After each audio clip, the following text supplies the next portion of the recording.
Good afternoon, everyone. Welcome to Woo Joo Library at Chuang Yen Monastery. This is another in a series of lectures that we have every month. For those who have not yet and have signed up for the lecture, if you could just take a moment, and if you haven't done it yet, just please sign in over there or put your name down in your email for future lectures.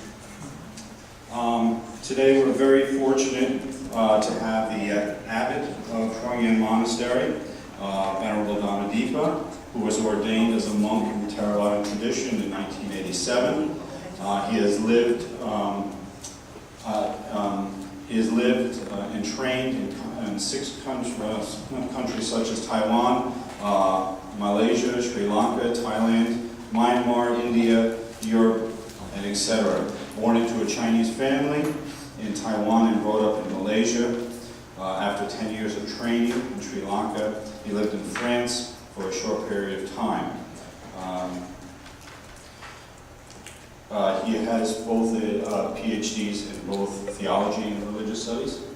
I apologize for my misspeaking. I can hardly read my own writing, so that's what happened there.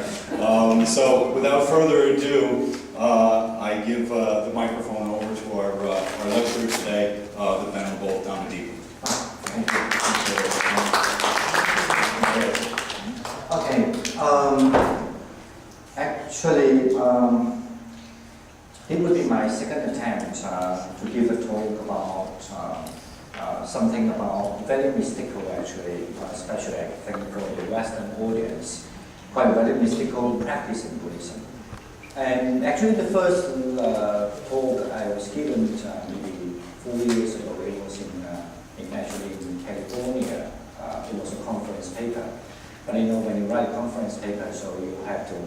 Many actually was arguing what does it mean by immanent, or what does it mean by transcendental, because it was it was a conference, and yearly conference in the philosophy department.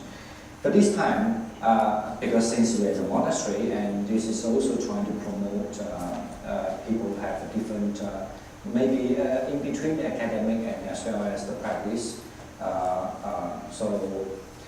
For that kind of environment, so we held these kind of lectures, at least trying to do that once a month in the library. So the attention will be a little bit different. So it will be less I would say academic, like argument, critical study, but rather than more on the practical perspective. Okay, and maybe to some of the audience, especially the Chinese audience, it's not necessarily very remote teachings, but however, there's still some kind of perspective would be interested for even the Chinese audience here. But for the Western, as I say, it would be very mystical kind of perspective, and in a way, it's a good way for you to understand how, especially if you've been to China, or you've been to Taiwan, and especially what I would say in China, that why you go to, when you study Buddhism, you learn about something about the Four Noble Truths, you learn about what we call interdependent origination, and you learn many different types of Buddhist teaching about how to do meditation, how to study mind calm, and how you should someone talk about nirvana and enlightenment. But when you go to a monastery, you see so many different statues around. Okay, now one of the statues I would like to give you to look at, like this one, for example. It is very popular, like almost like this one as well. It is very popular, I mean, in a certain like a Buddhist cave in China. The same thing as even in India as well. That is very popular that you could see there are so many statues around the Buddha. Or sometimes you can see one Buddha and there are so many Buddha around the statue as well. You may be wondering why the people want to portray this way. They might have a kind of, they might have these reasons there, you know. And now, this time, because especially in the West, especially in America, people come to learn the Buddhism, normally they learn the Buddhism through the meditation, am I right? At least everyone knows about meditation. And they're interested in also mostly they're interested about meditation. Now today actually, my topic will be about, it's a mystical thing, or is that called immanence. And if you study theology, the immanence has many meanings, but general means that is it something really, it's become direct to you, or is it not, put it this way, or is something actually is just an illusion. You may be asking the question is this is something about illusion, or something whether it's just a mythology, or is it something that really can be directly you would experience? That's what we call immanence. Of course, in terms of the immanence also, even the immanence also sometimes it has to understand whether that part of experience directly to your mind, is something is transcendental, meaning it's beyond actually sometimes more like a metaphysical, or it is something really much more rich in itself with the experience. Now, anyway, so now let's just begin. And also I need to ask you forgiveness because most of the texts, actually almost none of the texts are translated into English. So I have a difficulty to do with that. So most of the texts still will be written in Chinese, but I'm going to just tell you what they are. And also, certainly if you read Chinese, and you can correct my translation if I do point out something. And if you have questions also, please do raise your hand as well. Okay, let's just let me. That is very imminent now. Okay, now. Let's just start to begin first. Firstly, actually, so one of the very, very important texts, what we call the Patupana Samadhi Sutra, okay? But they have a longer name, Patupana Buddha's Vastika Samadhi Sutra. I don't want to have a longer name. Just remember there's a name called Patupana Samadhi Sutra. Because the interesting is that after the Buddha passed away, and then we have lots of Mahayana texts come along. By the way, do you know what is meant by Mahayana text here? No? Okay. I will just take everyone to maybe, not very familiar with the Buddhist term. Okay, we know that the Buddha, maybe the best is, actually I was trying to say that first, maybe I just try to move that now. We know that the Buddha passed away before Christ. Of course, there's still debate between the exact date. But the Buddha passed away, the date around, say about 568 years before Christ. Okay. And after the Buddha passed away, of course, then the center of Buddhism was originally in India, North India, the birth center of North India. And then the Buddhism was widespread, especially during Asoka period. That means about the Christ before 200 years, okay?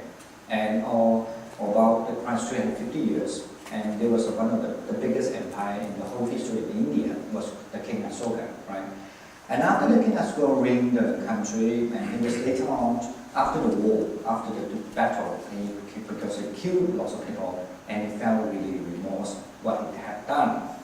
And it is according to the kind of like the legend.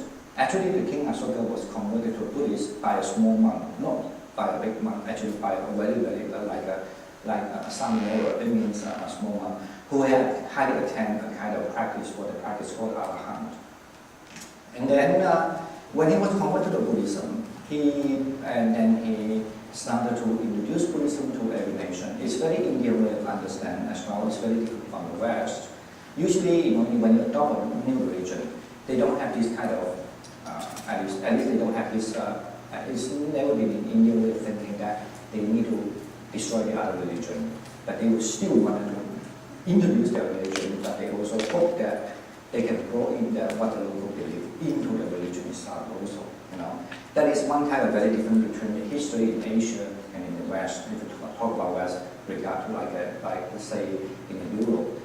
And later on, and when during the time actually after the Buddha passed away, 150 years of King Asoka ruled the world, and that kind of dynastic lasts about 100-something years, actually not more than 200 years.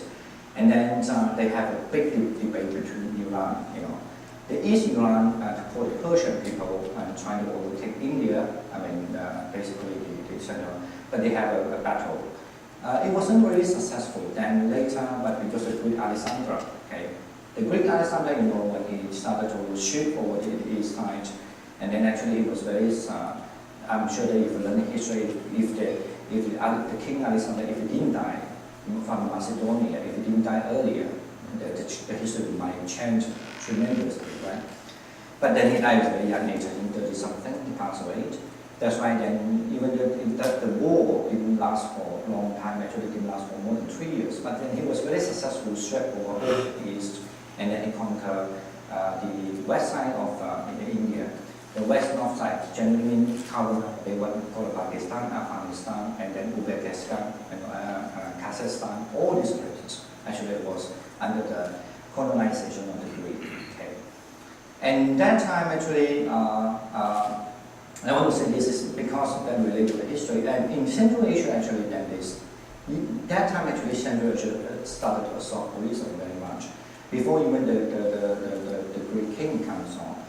But after the Greek colonized the place, actually then the Greek person will settle down there and they may assimilate the culture with the local culture, what we call the Central Asian culture. If you know religion very well in Central Asia, one of the very popular religion called Zoroastrian, right? And it means the Iranian original religion before really the Muslim was taken over Iran. So, and generally that kind of religion believing in God have a very kind of high, almighty kind of figure, but they always almost like in nowadays you could say they worship the heavens. The heaven between they started to, the theologian many were saying that the heavens are divided into two parts, one is the dark side, one is the light side. Okay, and it's still actually this religion still exists. And then, to your surprise, actually nowadays still we practice more of this religion still in India, because because of Iran political reasons also and religious reasons. So the original Iran religion in Iran is hardly to be, it's very hard for them to keep up their practice as well. Okay, now I want to say this because it's very important also. This text, what we call, we are going to talk lots about this text, Bhatupana Samadhi Sutra. Is in Chinese called Bodo Samajin. Actually, because it did mention that when the text was being here. According to the legend, of course, they say that actually the Buddha preached about this text. Now, for textual study, you never know whether it's true, but however, for a religious belief, for practice reason, they don't care whether it's true or not, but they only care whether that works or not, right? So that is very different. So anyway, whenever we read the text, we always have to differentiate. We read the text in terms of understand what they are, or in terms of practice, So, and anyway, for religious, like the Buddhist culture generally, definitely, it is not a matter whether the Buddha preached this text or not, but it's only a matter whether that is something workable that can reach fulfill their wish, or fulfill their practice. We're going to talk about practice later. Now, I want to just put this one, actually just wanted to say, it looks like the prediction comes along from the text saying that because the Buddha tell this Bhadra, the person that after when they attended Nirvana, so this kind of samadhi means meditation state, present now will be disappear, So anyway, after the 40 years of the Buddha preached this, then it will start to disappear. And he started to describe this. Now for the scholarly study, so we understand that actually the disappear means it referred to after the Buddha passed away, and then it's like 500 years, and then during this time what happened. And so, they have these Sakha people and Woo people, because they are the Central Asian people, now they all become Muslim now. Actually the Woo now, the kind of tribe, one of the very powerful tribe in Central Asia, and they actually highly influence the Chinese Buddhism. Now, this is very important to say also. Usually in the past, people usually think the highly influenced Chinese Buddhism are from India.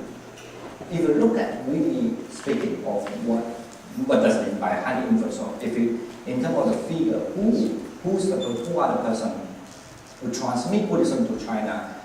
Actually, the most powerful, most of them, I mean, especially now, for the general practice, are not from India, but they're mostly from the Central Asia. Okay, and this is why to study Chinese Buddhism, I think in academia especially, it is really, really important to study the Central Asian Buddhism and what happened there, what kind of culture they had, what do they believe, and what they were doing, you know. And even the certain type of practice, it looks like in India was not very popular, but then why the Chinese become popular? Is it because Chinese found a way to find a better way to practice, or because Central Asia actually they have kind of combined with the Central Asia culture so to become popular? Okay. Anyway, so I just want to say that this Yuezhi and the Saka people, of course, Saka people is completely now vanished. And we have no way to trace where they come from. We do have a way to trace where they come from, but where they go now, you know. Maybe they have assimilated the tribe, you know, to other already, so we have no way to find them. But however, if in history, in Chinese history as well, the Yuezhi people and the Saka people, they were the people are very, very, what I'm going to say, are very, very influential to the Chinese culture, and especially to the Chinese Buddhism. Now, this means, actually this statement, it looks like actually indirectly tell you that this text when came along. Okay. Now, when you look at the time of the Buddha passed away and the time of this kind of description, so you could surely guess that if the text would be, because this text predicts that, it said the Buddha teach this method, and after that, then 40 years after that, then after the 40 years by practicing it, and it will disappear. Until all these things happen, and then the text will come along again.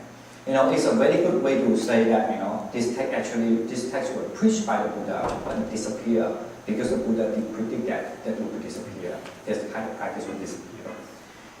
And so by this we can more or less guess that the text which is we're going to talk about as a central topic today, that will be appear, that is within the 1st century. And the first half of the century. Okay. Now let's look at something. Actually, this I was put this in first to just show before I want to show that what kind of like in Central Asia, you know, like this is a Pamir, you know. I'm sure you know that the mountain in Afghanistan, the famous mountain of Pamir, the mountain range. That's where they were forest also, and then also, and later on, this is how the political. Later on, the Yuezhi people, how they conquer it, and they take over India and this whole part. And later on, actually, until, of course, they always fight with the Persian people as well as the Sogdian people. And then when the Muslims come over and they ship along, so then the whole Central Asia as a Buddhist country in the past completely vanished. Okay. So that's why if you still go to Central Asia or any place, and even what we call the Central Asia, you might be able. Sometimes it could be that you found something, the Buddhist kind of goods of the Buddhist thing might be hidden somewhere. No? Okay. And I'm sure you know that one of the famous things in the 10 years ago, I guess, is when the Taliban wanted to destroy the Buddha statue, right? Afghanistan, I mean Pamir, right? And then the United Nations also asked the Taliban to sell for them, and they don't even want to take the money. They just want to blow the Buddha away. I mean, that was one of the very famous things.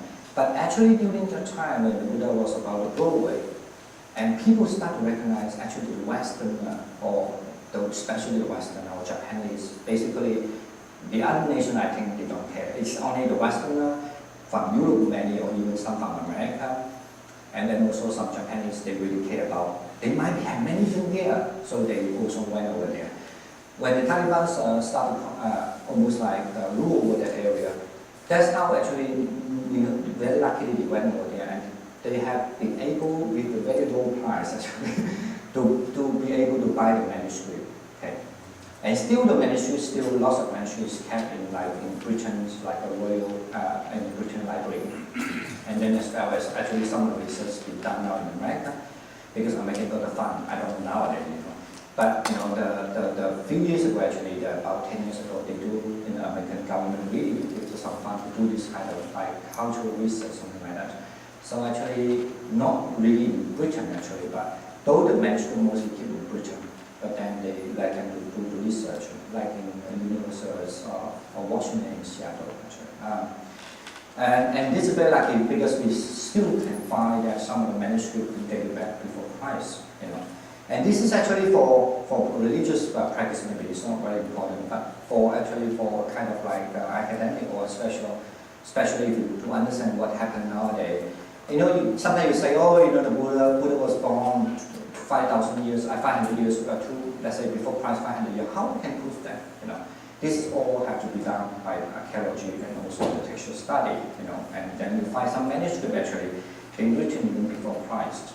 And then you also have lots of very interesting finding now. Okay, anyway, I want to say that because when the Yuan-Ji actually they conquer this part as a Central Asia, they also have rule over India and this part. So they have formed one of the very powerful kingdom called the Kanishka kingdom, and that's how actually also another one of the very important period in Buddhism. The Buddhism become very forged, and especially research become very, very well established. Okay, now let's. I like to say something like, you know, when the Buddha passed away, it is something, you know, for Buddhists and for those who practice Buddhism, they think is one of the big loss in their life, right? I mean, so in certain early Buddhist texts mention that, you know, the Buddha say, you know, when they pass away, you know, he say, so who will be a teacher, you know?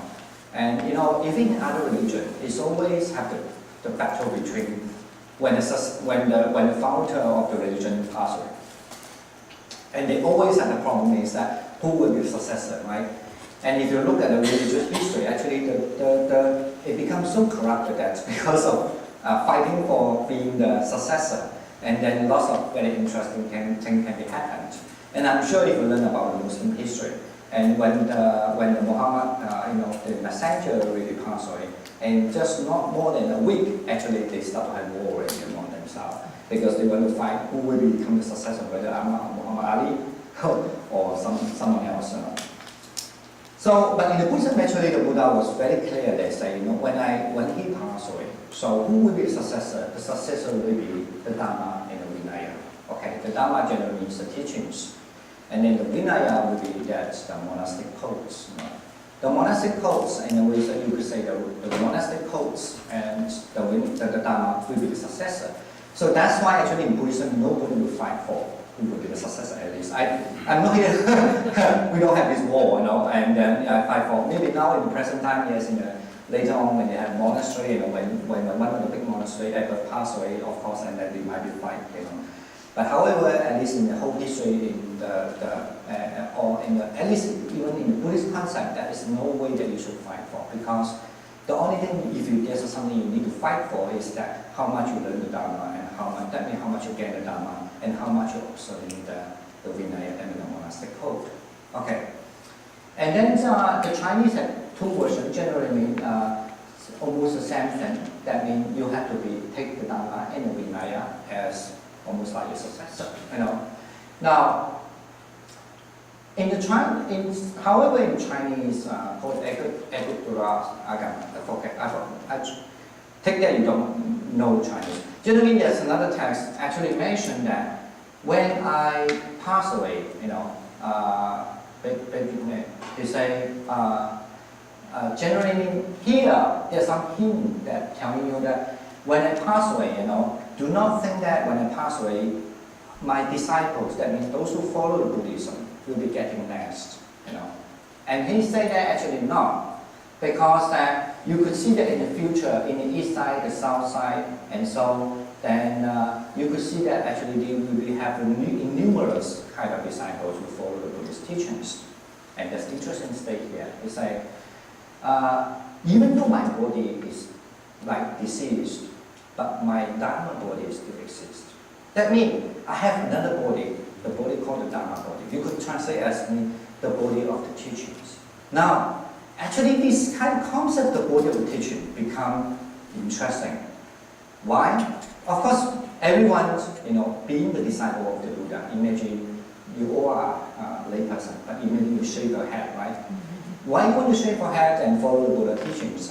So You may be corrupted later on, but at least initially, you enter the monastery because you hope that you can be a Buddha. You want to be a Buddha, I mean you want to become someone like a 10 enlightenment, just like him, right?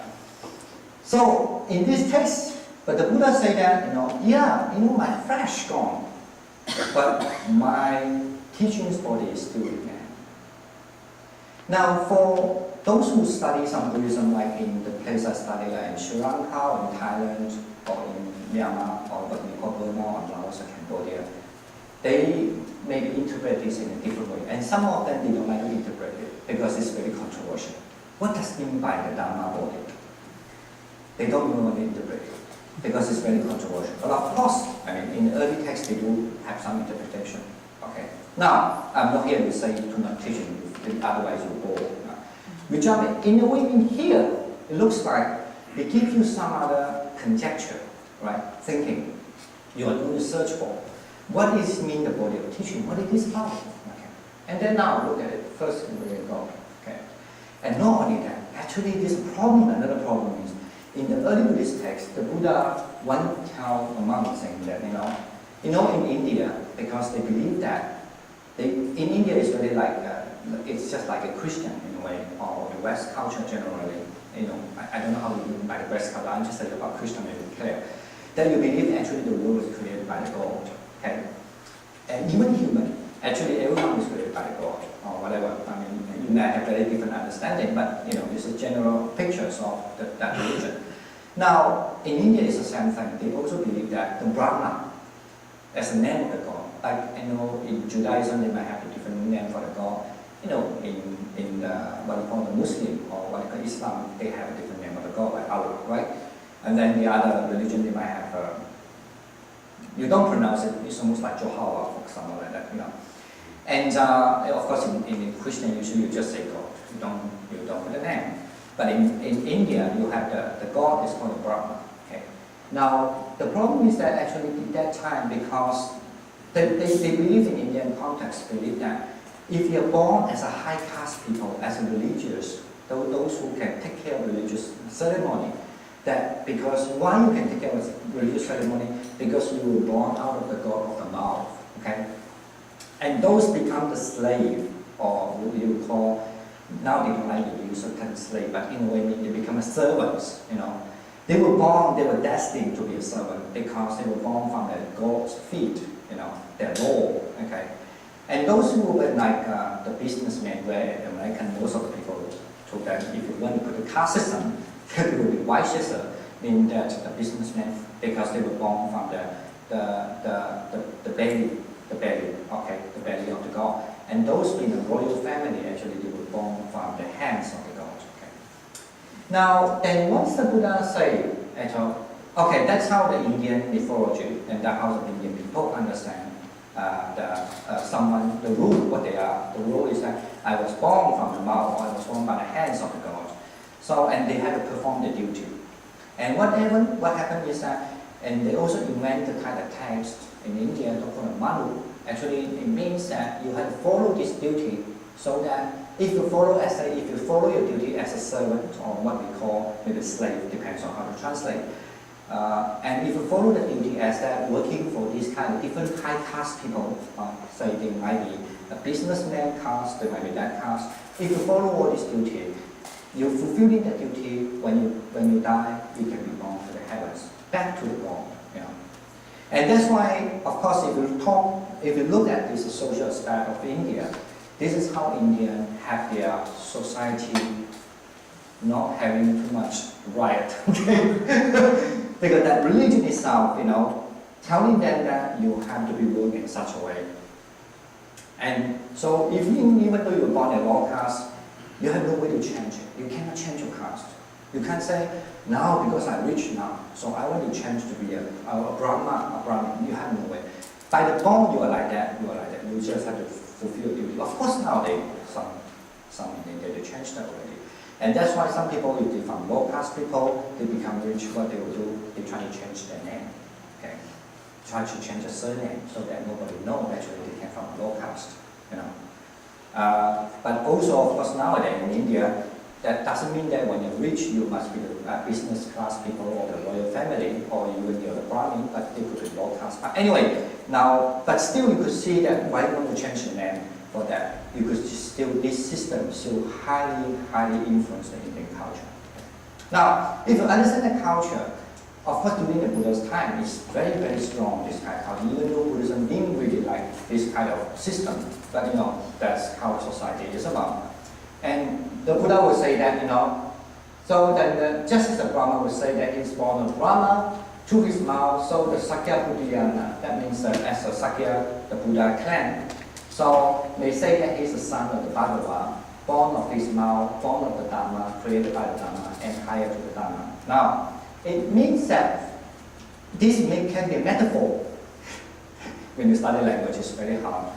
Some people understand whether this is a really serious statement, or the humor, or metaphor, Now, depends how you look at it. If some people really don't believe this, then they look at this as a metaphor, right? And some people can look at this statement as a kind of really like not exist. Just read past through and you just don't care.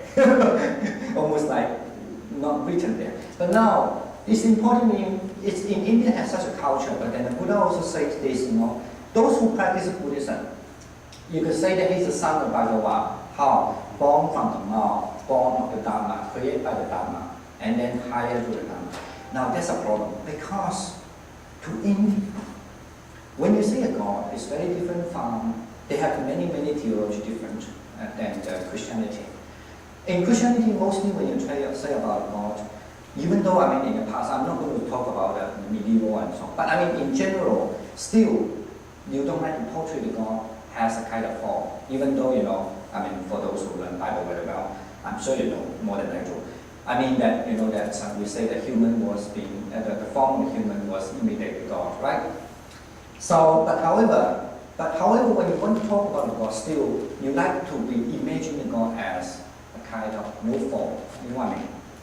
Formless, or you have no way to, you don't want to describe how they are. Now, but to India, because the Indian language, Indian culture is different, the Indian people always believe in religion, even though we never can able to understand what the God are, but we still can be able, through my mind, I can somehow see who he is, or who she is, I don't know. I don't want to put the gender here. So you know what I mean? This is Indian way of thinking. That's why in India, when you say about some kind of thought, some kind of philosophy, it is not just a brand. They use the word darshana. Actually, it means something you could be able to perceive. You could be able to perceive. Now, that's why Indian philosophy is always go through, let's say if I contemplate the God, okay, even if I see the light, you could say that light is a God, okay? Or even if I see, because through the light I can traverse my mind to the vast space, I see many stars, for example. And I feel myself almost like floating on the skies. And then from the skies I see many, maybe looks like me, but they maybe have different ornament. And what I want to say there is that even the God itself, they also understand the God. You could never use a naked eye to see, but you could use your mind to understand it. Yeah. And this understanding itself, to them, it is a picture. That means it is something solid picture. Think about something like, you just sit there, and then you sit there and you think about, oh, somebody told me that, in the West Coast, for example, there was one beautiful island. You never know what is an island. And somebody described to you, the islands look like this and that. You use some knowledge about what the islands look like, what kind of grass they have, what kind of trees they have, what kind of house that should be, But, somehow if you can just contemplate, you somehow feel like you see what it is about. Okay. Now, of course, that's why in Indian philosophical study, there's one of the big controversial things is that, do you mean what you see is true? And this is another question now, but at least this is how the Indian way understand. Even though the God can never be understood fully, but you still be able to see. That means you could touch it, because you touch it, then you could see it also. Okay? With your mind. Well, of course, not physical like that, but your mind. Alright, then this is, it means the Buddha could be something like the Brahma, as an Indian understanding. that someone that almost like, a God that created the human, created the world. And then the Buddha, although the Buddha tried to emphasize actually created by the Dharma and higher to the Dharma, however, because he used born of his mouth, that means whoever who follows the Buddhist teaching is almost like born from his mouth. Now, that, as I just mentioned the text later on, the text mentioned that the Buddha said that they preached some very, very mystical text and disappeared. And now it appeared in the 1st century. Okay? And actually the text, before I move on this one, actually the text we're going to talk more is that when we move on to the 1st century, that time, and during the 140, I mean now we have 2011 now, during 140, that means 1,000, about almost 2,000 years ago now, it been transmitted to China and then translated into China into Chinese. Okay. Now, that text is really powerful that changed the whole practice of Chinese Buddhism. Okay. I have to say this. Whether you agree or not, it's up to you later. But now, firstly, I want to give a systematic way to introduce another text, okay, called the Mahabharata Sutra. Anyway, forget it. It's a huge text. If you translate English, it becomes this big, okay. It takes too long time for you to read it. But I want to say that it mentioned that, usually we understand Buddhism talk about everything is impermanent, okay? But this Mahayana text says, actually the Buddha's body have two types. One type is permanent, and one type is impermanent. Okay. Now you have to understand this in early Buddhist teaching, or what the general one we understand the Buddhist teaching. The Buddha body is just, everyone's body is the same, is impermanent. You cannot have the permanent body. Nothing is permanent. Okay. If there's something you really want to say is permanent, is when you would not be born again. You understand what I mean? Because you don't reborn again. You don't have to talk about whether it's permanent or not permanent. Because you don't born, Okay? Am I making it clear? So, but here, actually he say that the Buddha body have two. Something we have to understand why they do have the reason if they want to do that. They say the Buddha have two bodies, one is permanent, one is impermanent. So actually the impermanent body is being taught or being set for the sake of teaching with the skill to help out all beings. So why the Buddha want to say about the Buddha body as a permanent, impermanent? Because just for your sake of you, for your easy to practice. Okay. However, in reality, the Buddha body is permanent. In a way, is eternal. Remember earlier the Buddha said that what's the earlier Buddha say in the early text? One of the early texts say, "You all born from my mouth." Okay. And the other thing is saying that there's two bodies. One body is impermanent. The one is for the sake of your practice. However, in reality, actually, there's a permanent body. And also, he also say, even though my body is deceased, but my teaching's body is still there. Okay. Now, this is one thing. And then now, the other thing is everyone know about meditation in Buddhism. Everyone know meditation is so important. Everyone will talk about how much attainment I can gain from my meditation, right? And why we have to do meditation is not because the Buddha say that you need to do. It's a way to assure your practice become better and better, right? And also it's a way to assure you when you do meditation, your virtue, you establish your virtue. In all religions talk about virtue. But Buddhism, at least highly stress on, if you do meditation, it helps you establish your virtue because you become more focused, you become more mindful, you become more aware of what happened with you. Okay? And of course, at the same time, you become more aware of the other person. So that's how you establish your virtue.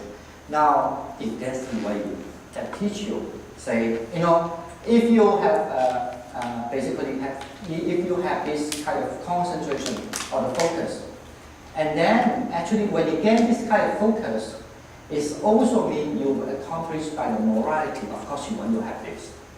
Usually, in the Buddhist teaching, the morality being taught in a way means you need to be not kill the people, you have to be not stealing the other thing, you need to be a nice person, right?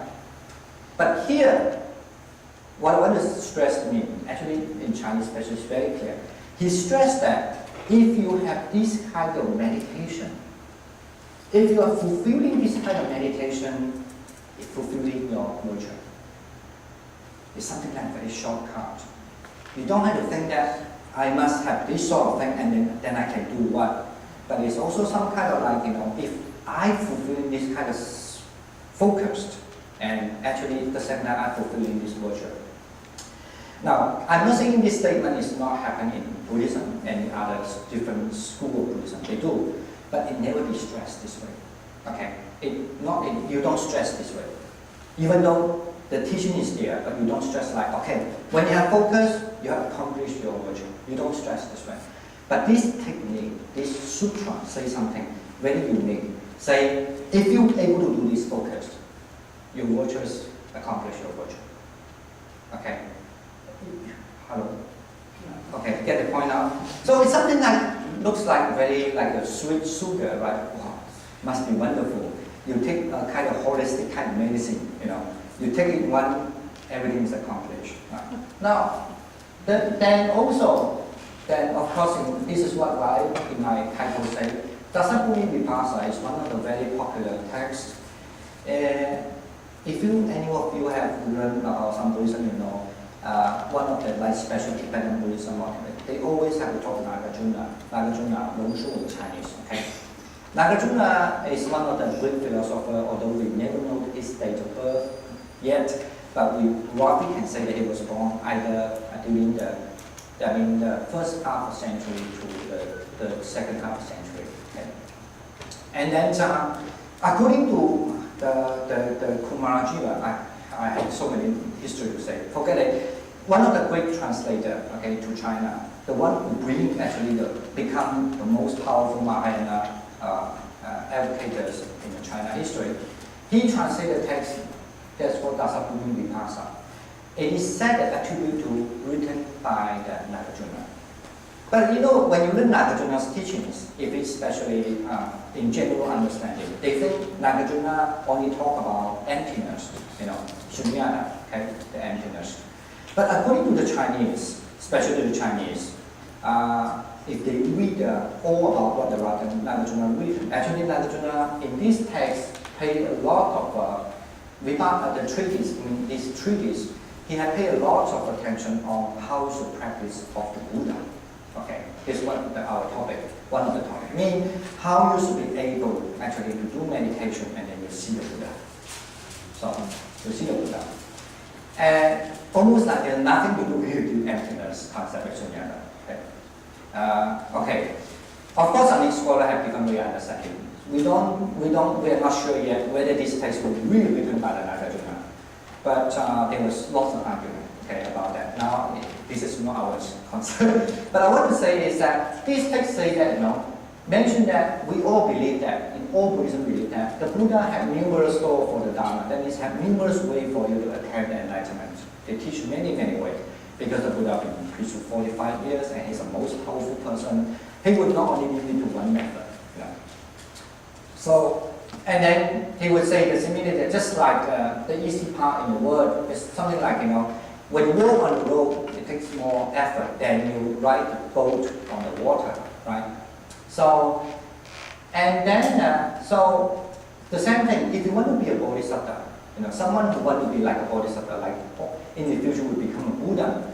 So what happened is that you could just practice very hard, like doing the so-called the bhumika, or what we call, you must have 10 vows and after steps, and then you have the 10 energy. After 10 energy, you must have first bhumi, second bhumi. You must have the first kind of practice, through your meditation. It means you have to go long way. However, you also have the fast way. The fast way is through the faith. Now, this is the thing. And that's how you see the Buddhism are very different. Now, sometimes I'm sure those who come to monastery, they say, oh, the Buddhist teaching is this, but then you see the statues, another thing. And some other people call this another thing. Now we get more pictures now. Why? The faith. How? He said that if you have the faith, you use the skillful way of faith to reach something called the not returning back. In Sanskrit, it's called Avinivarataniya. It's a very, very important term. In Chinese, if you study Buddhism, you have to learn by Buddhism. Generally mean that everyone was worried one thing. You know, if I practice now and in the future, maybe, you know, let's say next life, especially this life even next life, you know, when I practice the next life, I cannot continue my practice. No, I lost my time. You know what I mean? And also, if I practice, I must be able to reach to a certain stage that now I will be doomed. Okay, doom is a bad word, but I don't know how to say in English. You will be definitely become the Buddha, right? You will never turn back. So, you know, nowadays what we practice is we always turn back. You know, today is quite good, tomorrow is bad, you know. After 2 years it's bad, and then after 2 years you feel, too much suffering. Okay, go to practice again. Good, and then after 2, 3 weeks, and then you forget it, and then you're suffering. After 2, 3 years, too much suffering, again you go back. So this is how you forward back. Now for the Bodhisattva, someone who really become, the mind is always stay in a good place, and then always with the right thing, Of course this is a dream for every practitioner, am I right? So it's a dream for you. So here, this is what we have at this time called our Vinivarataniya. I'm not going to say this. So in a way, when you come to a state called not returning back, you will not return back. You only progress to the Buddha, okay? And always happy, always joyful. Now, of course, if there's a statement comes along, you will be interested the faster way, right? You always want to find a shortcut, let's say you come to the library, you don't want to walk too long, right? That's why we can overweight now and then. Okay. Now, actually, you just don't want, you want to have a faster way. Now, this is, in this text to say that there is a faster way. Now, this is how this text actually introduced this. Now, let me just give a history background first, before we move on a little bit. The text I mentioned before, called called the Samadhi, okay, Patupana Samadhi Sutra, the text earlier, was translated into Chinese in the 140, okay.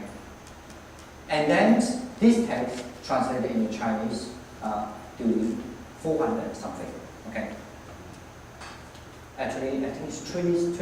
We usually say 4th century. It's about 380 something. Okay. Now, then this is a later text. Okay. In terms of appearance, okay, this is later. That translated to Chinese in that later, but it mentioned these teachings. Okay. And then also mentioned later. We are going to say. And sorry, I need to move on something first. This is later, but it did mention the earlier text. Okay. To quote the earlier text, saying that this is how they teach in the text, telling us we should practice this way. Okay. Here, it's only in Chinese, sorry. Here, first we're going to tell you, if you want to become a bodhisattva, you must try to avoid being two kinds of saint. In Buddhism, there's only saint. So forget about the name. One is you become the Shravaka saint, and then you become the what we call Pacheka Buddha, or Pateka Buddha saint. You don't have to follow that path. Because once you be that, you will be doomed. Never become a bodhisattva, and you will not able to attain something like a bodhisattva, not return back again. Okay. You know what? The reason is that if I want to be a bodhisattva, if I can reach the stage of not returning back, that means ultimately I will become the Buddha. Okay. Now, what about these other two saints? The other two saints is that they are not the Buddha, but they attain something like the Buddha, and once they die, they have no reborn again. But their power, either the supernatural power or the power of teaching or the power of community, that means they can rule so many people, are different. Okay. So that's why to the Buddhists, there are a certain number of Buddhists, even in India, even in China or even in India, they want to be a Buddha because only the Buddha is the most perfect one. Okay, you get it now? Even the disciple of the Buddha, they attain the Buddhahood, they attain something that what's called the nirvana, become arahant. They might be very powerful, but they are still not the leader of the religion. Okay? Because the Buddha only can be appear when there's no Buddhism. Okay? The teaching is always there, but no one rediscovered the teaching. Okay? Okay? No? You don't get it? Maybe easier to say some of them, one more. To be a Buddha and different from the other sense is that if you be a Buddha, I mean, my practice come to reach to a point that is complete ripened. Okay? You know what I mean?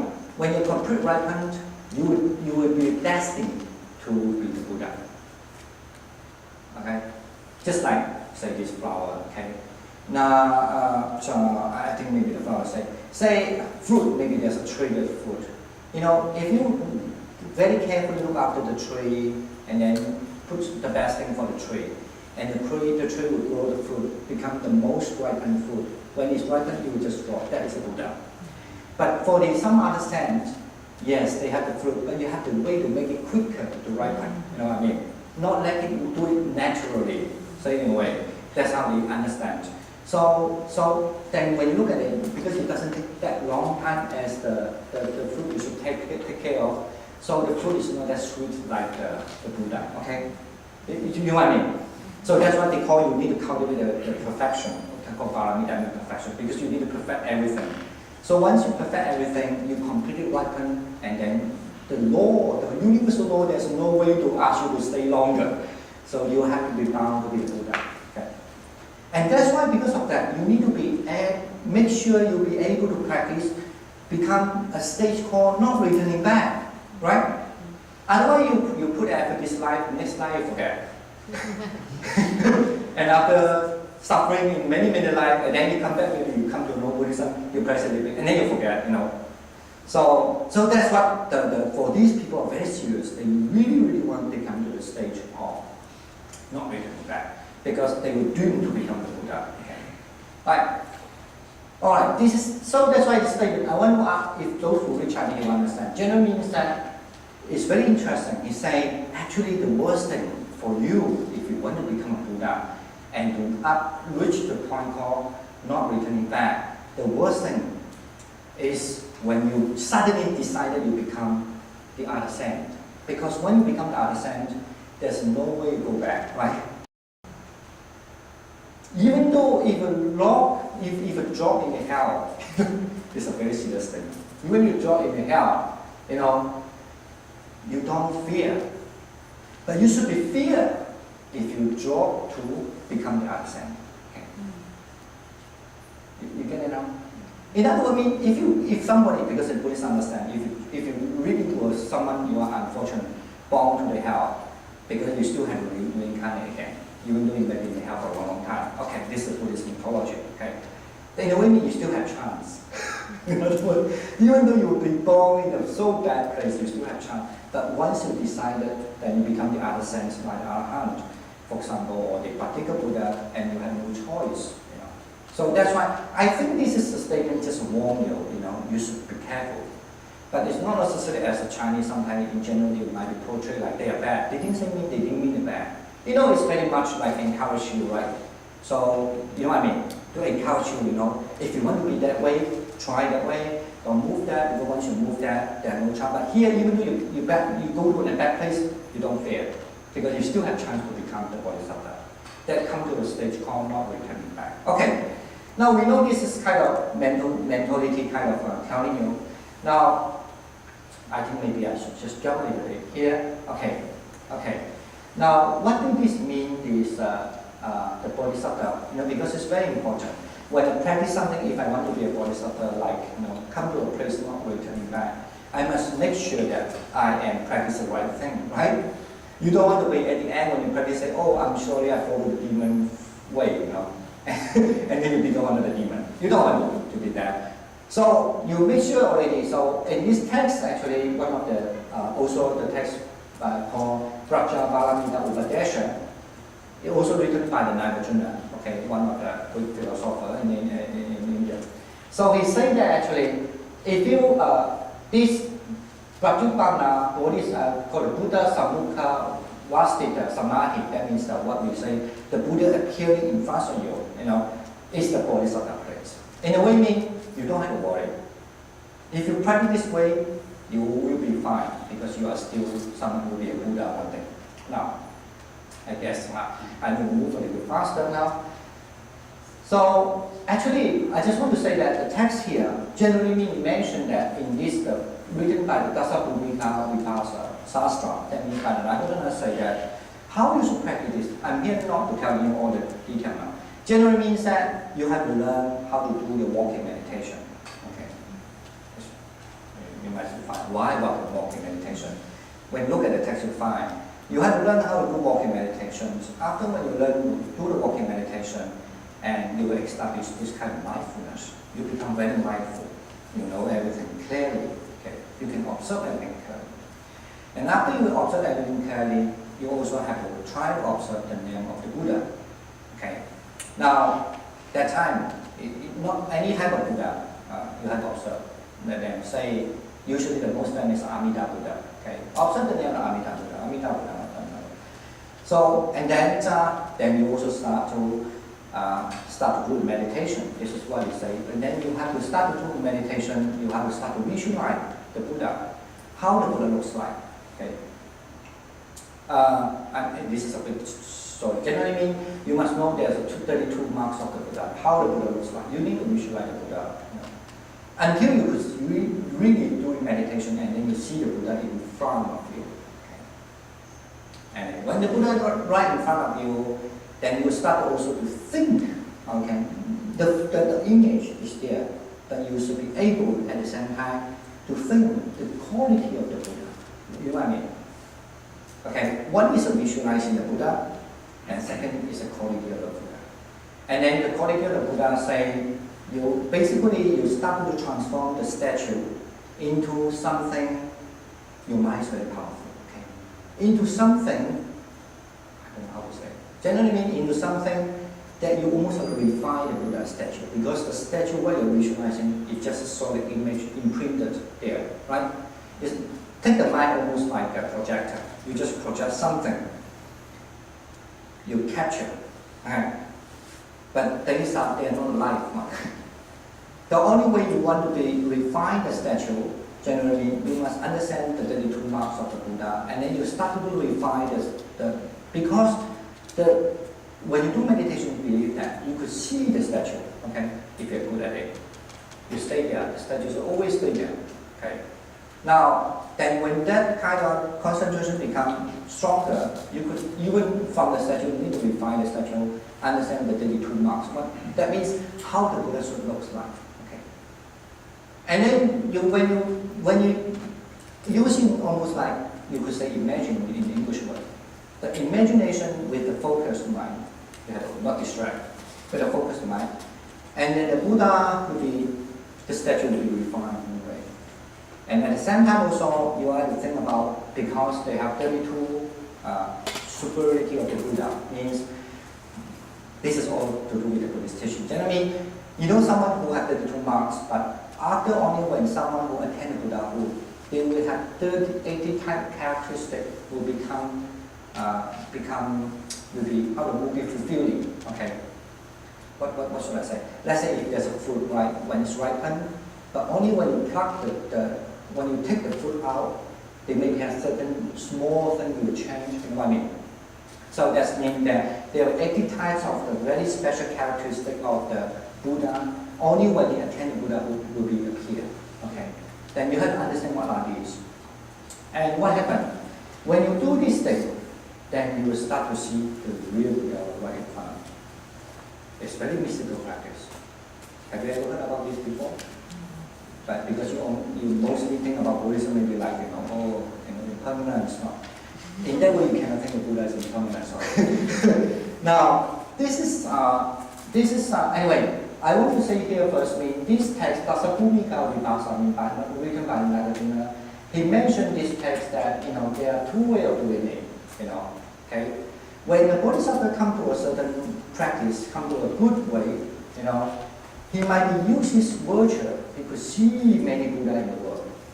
Now it's another mystical thing. Or he say, or you could use this text. Say the Buddha tell this person that you could enter this kind of meditation state, then you could see the Buddha.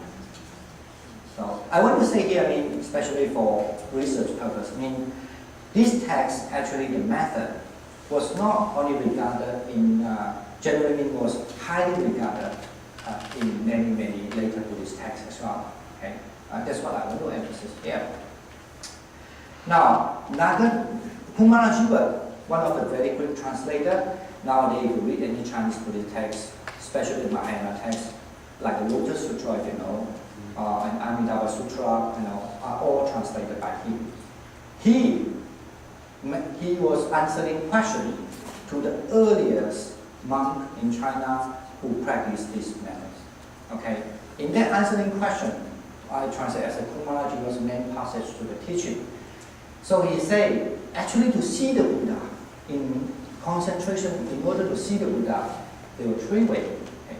One way, if you develop divine eyes and divine ears. Okay, I don't know whether you understand what they are, but generally, if you practice meditation, you become much more stronger, you might have divine eyes.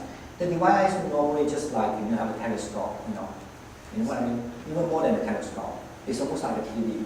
You can open the channel, in channel 1, channel 2, channel 3. So I think that will be there.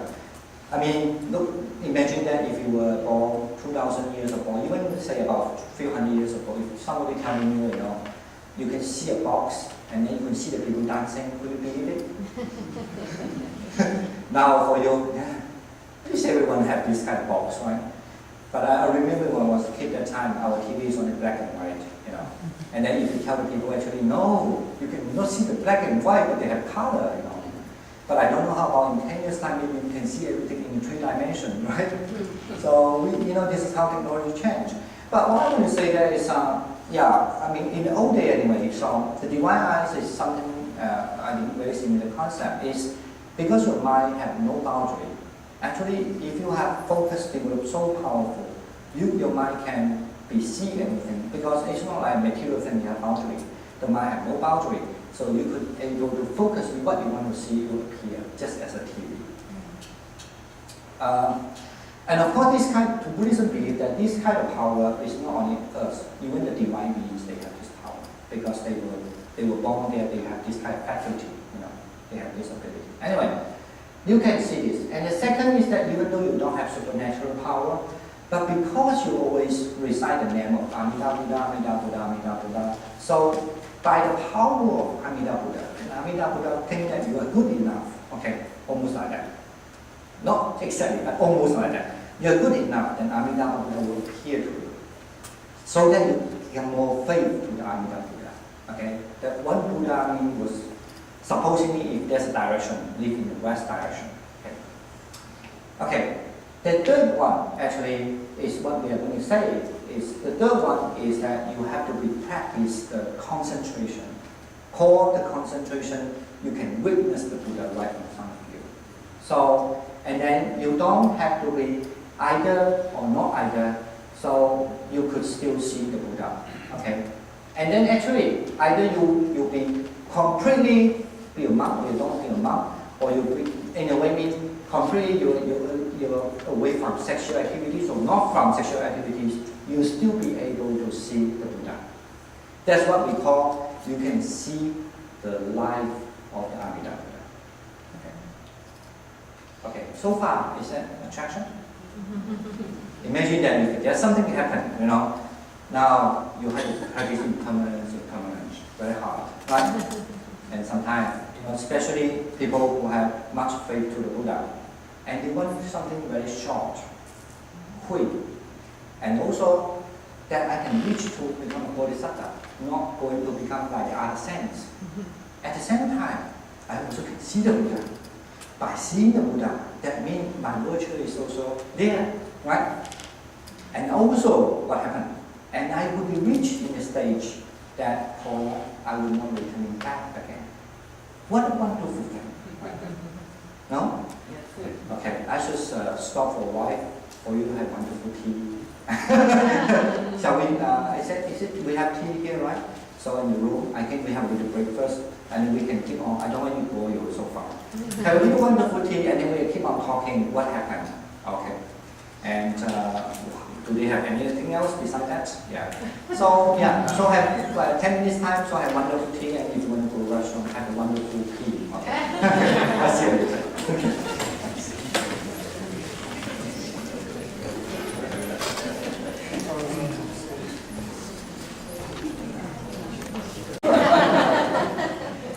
Firstly, thank you for your patience. Okay. Okay. Now let's keep on. Actually, let me see. This, as I just said, Kumaraji mentioned that actually there are three ways that there's a three possible ways that you could see the Buddha. And he's saying, although these three kind of concentration or three kind of focus, they are still called focus or concentration. However, they also, you could say, they are the focus on the Buddha, okay? Or the concentration on the Buddha, but actually they are different. Okay? Anyway, I'm here not to have this kind of big discussion. But what I want to say that, you want to say that even though some use on supernatural power, okay, some are used by chanting the name of Amitabha Buddha, and some are particularly focused on doing meditation on the Buddha, so that you will see the Buddha, you could witness the Buddha present in front of you. Even though it's three, you could say that as a name of, I have the samadhi, I have the focus, so that I see the Buddha, but they are different. Okay? Even though, this is what I want to say.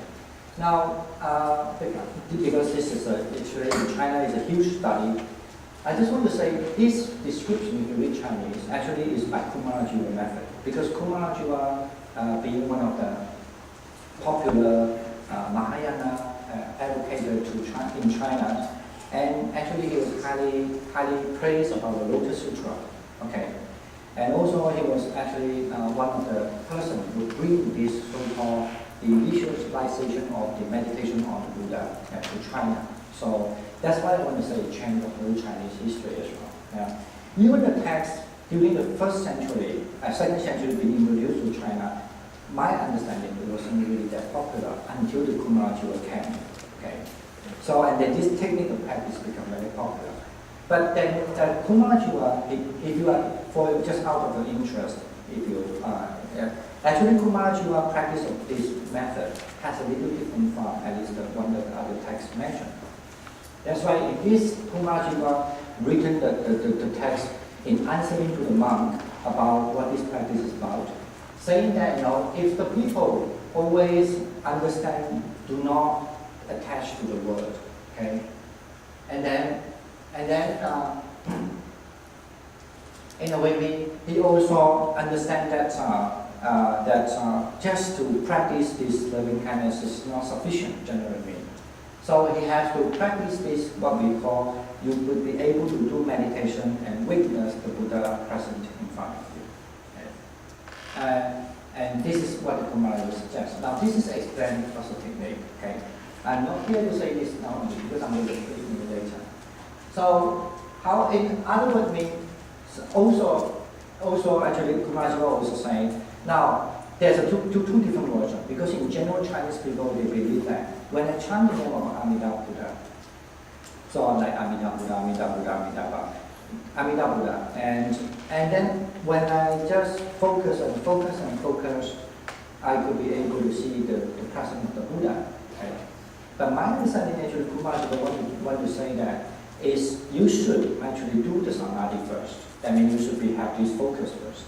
And then, of course, at the same time you could do both. And then you must be able to have this focus first. That on the technique of how to do the present, how to visualize the Buddha.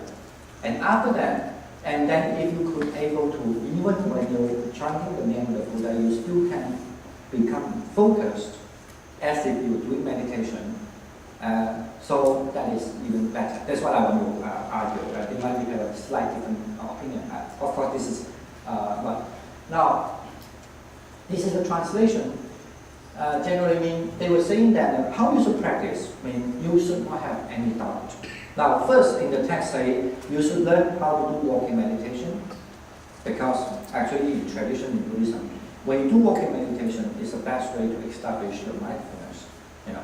You see, when you do sitting meditation, you always tend to be just like, I want to focus. You tend to be like more like you put your mind into object in such a way. Okay?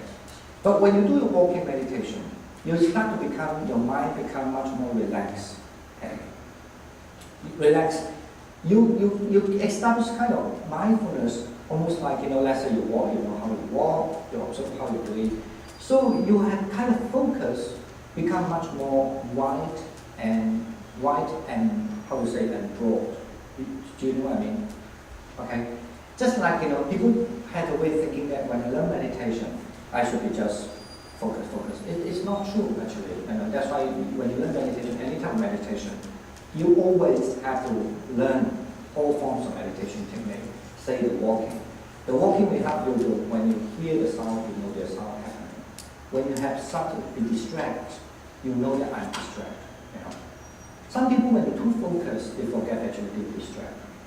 And when they finish their meditation, oh, actually I have a big dream. Right? And if you never have this problem, I do, okay. Now, so, it's like, oh, I have a good meditator, and then after 10 minutes on, 20 minutes on, somebody hit the bell and finish. Oh, I was thinking about a story, actually I have finished reading the book already. No, but if you have the mindfulness, you knew, oh, now I'm thinking that now. So then you start to divert your mind into the object of meditation. Now, here I want to say is that when you do the mindfulness walking meditation, you establish, it's far easier for you to establish your mindfulness. And then you become a kind of like very, very clear, everything's very clear. And with that kind, that's why we call it, we call samadhi or mindfulness. With that kind of mind, you start still have to reciting the name of the Buddha, like Amida Buddha, Amida Buddha, Amida Buddha, Amida Buddha. So it is different from you just force yourself to remember, okay? Then you will be like flow, become flow, you could flow. Here, it's very important because this technique actually, besides this is a common way of people teaching. The text actually stress that you have to be visualizing the Buddha, okay? Not just reciting the Buddha name, you have to visualize the Buddha, how the Buddha looks like, I just mentioned before. And then you have to visualize, if you have a statue, just visualize the statue first. And then immediately find the statue in the way you understand how the Buddha should look like, okay? We just imagine that your brain is almost like a machine, okay? Okay? I think I'm sure it's easier for you to imagine that. If your brain is just like a machine, now your machine is not just projecting what you see, okay? But your machine able to project in what you can move the way that what you want to see, okay? Alright, you know what I mean? So that requires what? Your meditation becomes much more stable, almost like much more powerful, and at the same time, much more understanding. Okay? Now when you get, and then it's very important, without doubt, complete faith to the Buddha. So, no any slight moment of doubt. Now, if you look at the meditation, especially in this technique, we cannot do the method is because we have doubt. So, and you have no doubt, complete faith with that. So, and it requires you, if you do that meditation, and even though if you can do 7 days, 7 nights not to sleep, you think it's impossible? Of course, I guess in this kind of environment it's impossible. Imagine that if you have in the environment, you just do meditation, always meditation, every meditation, and then you're sleeping getting less and less and less. And I do know that actually there's certain meditation, not even this type we learn, you are required not to sleep for 3 days. Really, you don't sleep for 3 days. You just have to meditate. And that technique is very interesting. Actually, it's one of the techniques, you have to count how many moments your mind goes blank. Okay? You know your mind always goes blank, do you? Very short maybe. So you need to count 1 hour, how many moments my mind goes blank. In 5 minutes, how many mind goes blank. So you have to do it from 5 minutes to 10 minutes to 20 minutes and whole 24 hours. and then you need to write down. And that is one of the very strong way of establishing mindfulness. Okay, I want to say that, of course, also I don't think, this is my opinion, this is my own opinion, I don't think that it means that you have to do that in order to practice. I mean, there are people who are stick to the rule so far. Only these 7 days, 7 nights not to sleep, I will be success. This is craving, okay? Attachment, understand? Actually, I guess this is a statement, it's very neutral statement to say that if somebody had no doubt to the Buddha, and somebody who had the right method, and providing they have all these good conditions for them, 7 days, 7 nights not to sleep, definitely he will see the Buddha. You know what I mean? Okay. Do you believe that? I mean, of course we don't know, but at least this is possible. If somebody is so diligent, then definitely he could do so. Right. Now, what happened? Actually, here I want to say that you will see you have to meditate on the body of the Amida Buddha. Where they reside in the West. It's a color, it's a gold color, and then they have the process of 32 characteristics. As I say, every Buddha must have the same characteristic. And his body will be illuminated in the light, and then it's also, in a way, it's so marvelous. This is how you should do it. Okay. All right. Now, and then, okay. So he had also said the simile. It's almost like, it's almost like when you do this kind of mind, focus to the Buddha, without doubt, and mindfully focus to the Buddha in such a way, just like, in a way, the uninterrupted thought, and then you also sometimes you need to recite the name like Amida Buddha, in your mind or with your mouth, that's fine. Actually, I believe that sometimes you use your mouth is just to keep you more awake also, And but your mind still can be really focused. And then, and you will see him after that. So it's just like observing the star at night. So let's suppose that one star is one Buddha. So any one of the 4 groups of the Buddhas who practice this meditation can see all the Buddhas just as they see all the stars. The Buddhists. Sorry, it means that first you might just see one Buddha. Just like you look at the star, you saw one star, right? Actually, the star also refers to meditation. When some people, when they do meditation, they could see, like, when you close your eyes, they practice the meditation on the breath, right? Sometimes you could see, like, oh, so many stars come in front. Have any of you have this experience? I saw a few people knock their heads, right? It is a marvelous feeling, especially when you're in a very dark place, no light. Okay, but please don't attach to that. Okay. There are people, they are like you, they go extreme. They only do meditation when there's no light. When there's light, they don't do meditation. They are also attached to people, remember, no. So if you do meditation in a very, very dark place, that even when you can see your palm, you have, so dark, and then you just keep on like observing your breath. Say this is one of the techniques very simple. Generally, if you're a beginner especially, but if you're very good already, you might skip this already. But if you're a beginner, you might be able to just sit and later on you feel very calm, very focused, very nice, very nice. And then somehow you feel like your eyes like open, see something, right?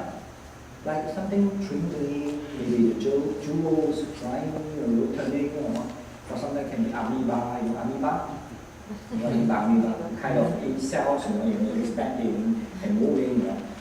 It's very interesting, but of course you don't pay attention, you just know it. This is you need to learn this the right way. So like that, sometimes when you feel more calm, and then you suddenly somehow like you almost like the sky, so many stars, twinkling, right? So I want to say that is, of course, those are a kind of process when you do meditation. Okay, and the view the star is not just simply because of you see the sky. Of course, normally you can see the sky star. It's also just to tell you, just like when you do meditation, you might have processing the stars. Now, this time when you do meditation, you visualize the Buddha. You can see the whole Buddha, and then with the golden color, with the very like bright, like this. Actually, the bright is would not take you to your eyes, but it just feels the bright and marvelous, right? It's just as if you have the magnificent lens. I don't know how to say it, but sometimes meditation is just like a medicine fan. That means you could pull the object right in front of you, but you will not scare yourself. You look very clear.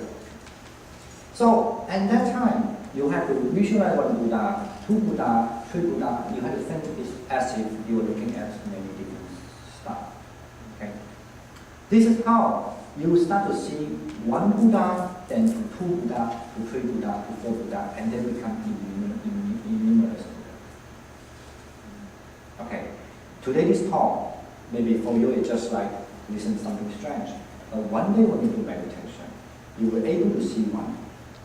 Imagine, okay? Then you know actually there's a possibility you can make it two, okay? There's a possibility you can make it three and four. Okay? Now, this is, and then until you see them very clear, this is called the samadhi, okay?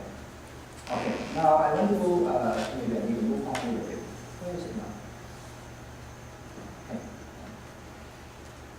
Okay, now when you move on, actually those are a long description. Usually if you want to visualize the Buddha, one of the hints for you is that you got to understand how the Buddha looks like, the better that you are. The second, you also know what is the form of the Buddha, and let's say how soft his body. If you have to imagine when the Buddha talked, how soft his voice would be. And then you also try to imagine that when the Buddha gave the teaching, how many people were around, how the Buddha was, what kind of voice, what kind of gesture he would do, and what kind of sit he would do. Of course in the Mahayana Buddhism, the sit is always like very, very, I would say luxurious, very elaborate, sitting on the lotus, or even sometimes sitting on the very powerful, very beautiful kind of carving, wood carving lotus seat, and so on and so on. Now, but maybe you might have a question, do the Buddha really sit like that? I guess to my understanding it's not very important, because actually that's the main thing is that because you, in a way, your mind could able to create the Buddha. Sorry, I need to rephrase my English. When I say create, to Buddhism you don't say you create. In a way you create it. It's just for expression reason, okay? Don't throw anything to me now, okay? Because in the Buddhist culture, sometimes you say create and you're still wrong. But I just want to describe that mean you'll be able to create the Buddha, but then at the same time you can create whatever the surrounding of the Buddha. So it means your focus becomes much more wide and powerful and strong and solid. So there are so many things, and also why you have to do so. I need to say this. I forgot. Is why you need to do so? Because the more you could think about the Buddha, okay, the more you could think about the Buddha, the more you are in a way mean, the more you could create, I would say, the word of the Buddha. Okay, put it this way: the more you can create the word of the Buddha. So, and now, so that would be like say these pictures, for example. If you have seen this picture, it's much easier. And this is how, if you go to in China, especially the old temple, or even in India, the old cave, they do have this kind of, always they have this cave for you. And they have so elaborate to describe how the land of the Amitabha land should be. So you must first visualize the Buddha, and then you can visualize many Buddha. And at the same time, once you can because you could almost like copy, many Buddha. Once you can visualize many Buddha, you also visualize the Buddha and try the way to understand how the Buddha talk, and then visualize some other people around the Buddha. For example, out of there's Swala Bodhisattva and that Bodhisattva, and some other Bodhisattva you don't know how it looks like, but you just try to create. Somehow very strangely, according to this kind of mystical way of thinking, when you can create this sort of way, it becomes automatically you just create many. Then your meditation, you find yourself sitting in front of the multitude. Okay. You get it now? Actually, it's when you say this, I remember when I was in England, actually in West Town. Once I was invited to go to teach, just for a day. And then there was a guy, he came to learn meditation. I was not teaching this technique, I was teaching only very simple like mindfulness breathing about the breath. And he was saying that during the whole day meditation, he came to learn meditation because he wanted to be focused, he wanted to be more creative. and he's an artist, he painted, he's a painter. I think he's originally from Spain, I guess. If I'm not mistaken, I remember he's actually from Spain. And he said when he was doing meditation, even though I didn't teach you to do visualization, because teaching visualization and teaching the mindfulness of breathing are two different things. Okay. So, but he just, because he liked painting, he was suddenly, he said, don't know how, somehow he saw a square. And then in the square, suddenly the square almost like a door, open air, okay? And then he was almost like inside the square. And then he saw a big glass, okay? Vast glass. And then from here he could see the tree, he could see many, and he thought that was the best meditation he has ever had. Anyway, I'm not here to say yes or no, but I'm just saying that, if the people can do this, even just by people painting, of course, if you have a complete faith, and that's, put this kind of logical way of thinking, the complete faith to the Buddha, and imagine in old days, the people is very hard to see a Buddha statue, right? Now it's too common. In the internet you can find even comic Buddha statue. Right? Don't do meditation on the comic. Okay? Now, in old days, it's very hard for you to see one pictures, one statue. That's how this statue was so much imprinted to their mind. So they could easily, because of also their life is so much simple now. So not like nowadays you have so many virtual computer games, right? So that's distract lots of things. But now if you easily focus the Buddha, in front of you, but you need to learn the technique how you expand. That's what I just mentioned. So you expand one like a star to 2 to 3 to 4 to 5 to 6 to 7, and then you become immense around. That's one way. And then or the second way is that actually not second way. If you can do so, then you start to become more meticulously to visualize the Buddha. If the Buddha sits in the front, and then the Bodhisattva sits beside, and there are many Bodhisattvas around, and even some of the Buddha, like you just visualized before, that on other places on the skies. And this is very popular painting in China. If you go to temple, you will see one Buddha sitting and many Buddha around. Okay. And this is what they believe it's the 10 direction Buddha will be gathered in one place. So you become powerful in marriage not because you just see one Buddha, you see 10 directions of the Buddha. Now, I'm sorry, this is maybe strange for some people, but this is one of the practice. Okay, the important is that, as I say, if you are able to do so, and this Dasa Bhumika Vipassa Sastra, I want to say, you become someone up to the stage of called not returning back, and also you attend something called Anuttara or Samyak Sambuddha. It means that you have your mind always will stay with the Buddha mind, generally, put it this way.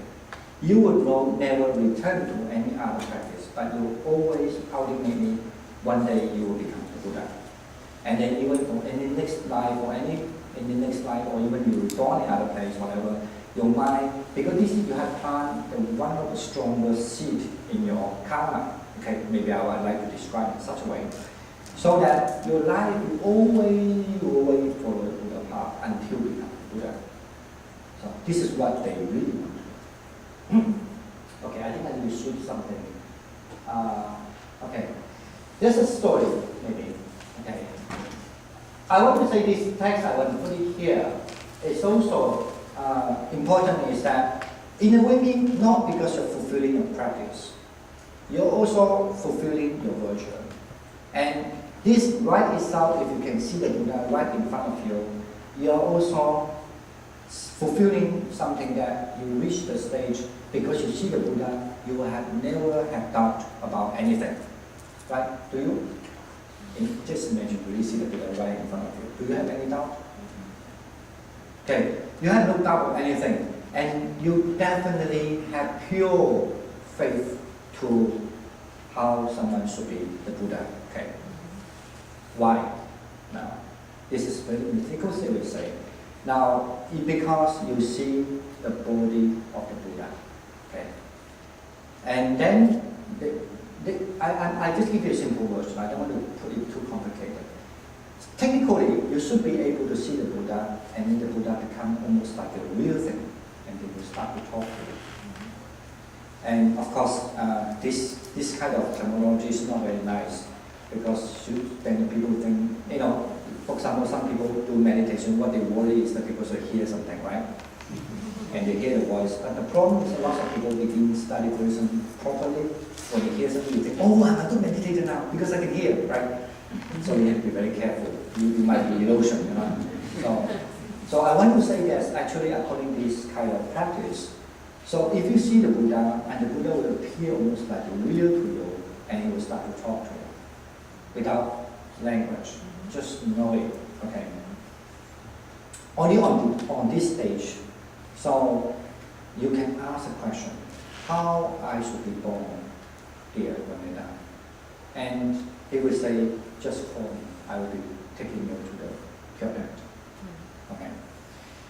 According to this text, actually, even mentioned in the Dasabhumika Vipasasana, as well as the text I just mentioned, the first one I was mentioning, the earliest Mahayana text translated into Chinese, that only that time, so you definitely know if you die, sorry, if I die, okay.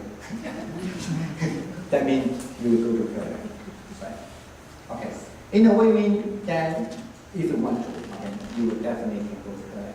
That also at the same time assure you that you have seen the real body of the Buddha.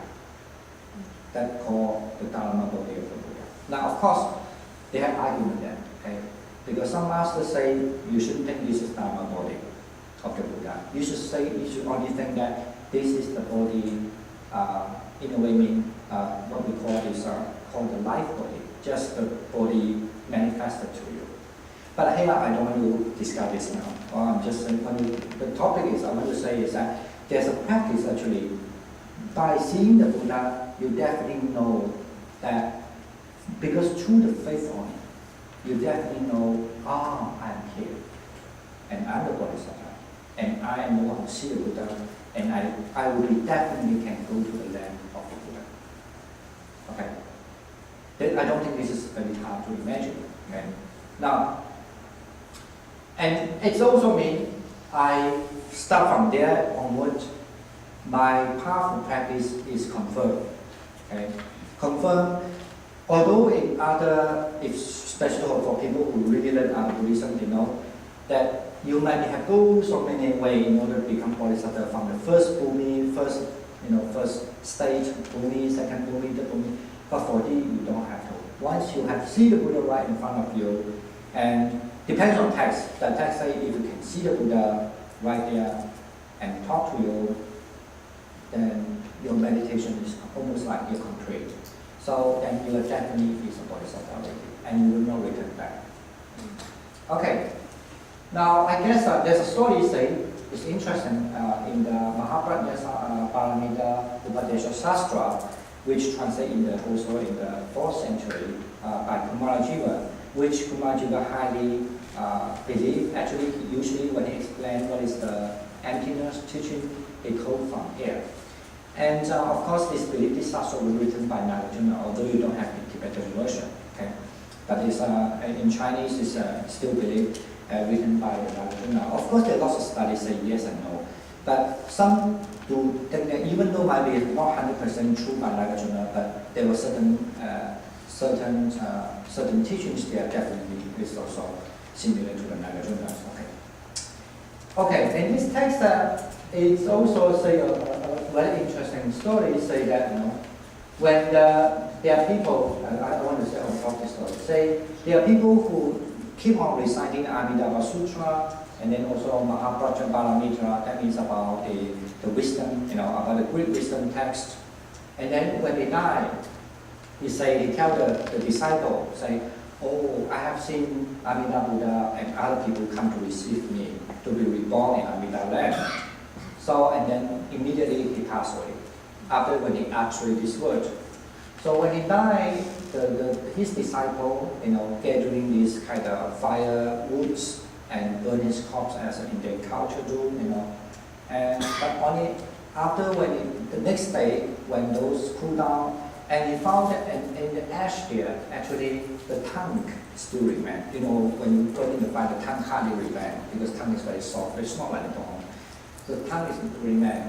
So, of course, in this text, I want to mention people, if they only recite this Amitabha Sutra, you know, and then when they see the Buddha comes along, and then also they recite this the great wisdom text, and the tongue will never be burned. Okay. Now, you might be wondering why I'm talking this. I just want to say this. This is why now if you're especially if you're Chinese, you will understand that the Chinese people are very, in Buddhism in China, are very, very, very popular in practice chanting the text called Amida Buddha Land. Because they always believe that when they chant this Amida Buddha Sutra, when they pass away, they could call the Amida Buddha, and Amida Buddha will come to receive them to be born in the Buddha land. Okay. By the way, I'm sure for some of you, especially if you never learned this, it's very, very different, you know, from what you learn, especially in the West, about Buddhism. You read about Buddhism. Other thing, you might be why I want to say this is actually, here there was few things I want to say. Firstly, this kind of mystical kind of practice look very mystical, but to this certain kind of Buddhism, like the actually it was the earliest meditation technique introduced to China that teach you how you should be able to perceive the Buddha from 10 directions. Okay. But of course, you can perceive any type of Buddha because all the Buddha looks the same. Why? Because all the Buddha will have the 32 marks, okay, characteristics. Now, and also, these 10, but out of these 10 directions of the Buddhas, then definitely one direction of Buddhas in favored by especially Chinese is the Amida Buddha. Okay. And then later, there is Kumarajiva, who really influential Mahayana, who give the teaching to the people in China. So teach this technique as well, maybe a little bit alternation. You could read this from other texts called Siwei in Chinese, meaning actually he started to teach people to do this meditation. The easier way is to start to practice the loving kindness meditation. And then start to do loving kindness meditation, and then second to the compassion meditation, and then to the third is the what we call the sympathetic joy meditation, and then the last is the equanimity. You know why? Because actually to visualize things, none of the technique is easier when you practice loving kindness meditation. You know, when you practice loving kindness meditation, you need to learn how to visualize object. So let's say I want to visualize my father, I want to visualize my mother, you are always visualizing object, right? So, and then according to Kumarajiva, which I'm not mentioning, I didn't mention here.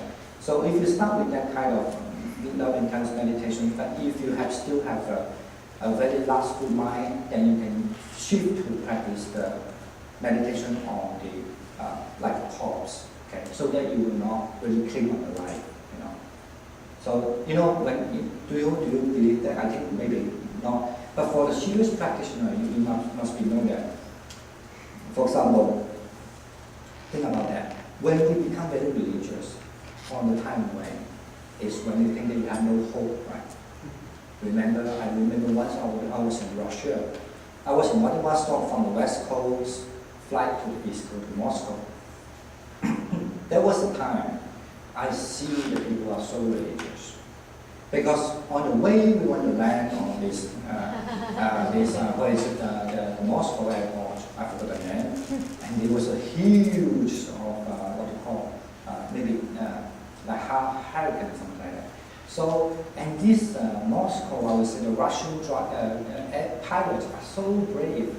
You could feel that he was just trying all the way up, down, up, down, up, many times. We were soaring on the space more than 1 hour, imagine. Just trying to land this Russian pilot. Okay, it was 1996, many years ago now, like more than 40, 50 years ago. But I was fine actually, because I think I'm going to die. meditation. I don't want to I really work very hard, but I could see this Russian woman, Russian guy, people behind or in front of me. Yeah, because Russia they believe in Orthodox, mostly in Orthodox, what you call Orthodox Catholic, not Catholic, Orthodox Christian. Greek Orthodox. Yeah, Greek Orthodox. So and they have this rosary, right?